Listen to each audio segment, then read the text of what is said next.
दादी को कचरे के ढेर में एक सोने का अंडा मिलता है। दादी उसे अपने साथ घर ले जाती है और उस अंडे को एक गर्म भट्टी के ऊपर बांध देती है। फिर दादी सो जाती है। गर्म आंच की वजह से अंडे में क्रैक आ जाता है और अंडा टूट जाता है। उसमें से एक फिनिक्स बेबी पंछी बाहर आती है। सुबह जब दादी की आंख खुलती है तो फिनिक्स पंछी को देखकर दंग रह जाती है। तभी फिनिक्स पंछी बोलती है, मैं कोई साधारण पंछी नहीं हूँ, मैं स्वयं महाकाल का रूप हूँ। मैं आपकी हर इच्छा पूरी कर सकती हूँ, बस एक शर्त है, तुम जो इच्छा मांगोगे उसका मैं उल्टा पूरा करूंगी। दादी खुश हो जाती है और आंख बंद करके एक सूखी रोटी मांगती है।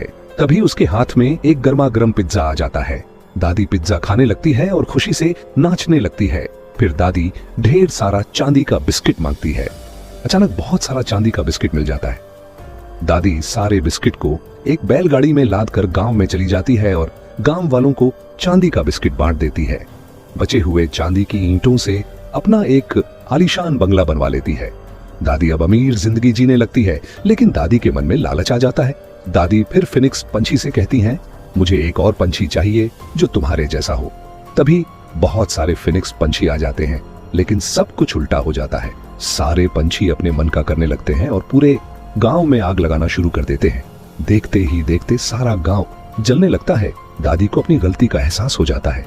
डर के मारे दादी मंदिर की तरफ भागती है और वहां जाकर प्रार्थना करने लगती है।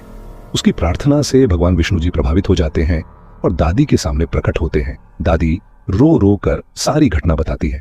भगवान विष्णु जी देर किए बिना गांव को बचाने चले जाते हैं। वे अपने हाथों से गंगा जल गिराकर पूरी आग को काबू में कर लेते हैं। लेकिन भगवान विष्णु जी के लिए किसी ने एक लाइक और सब्सक्राइब तक नहीं किया।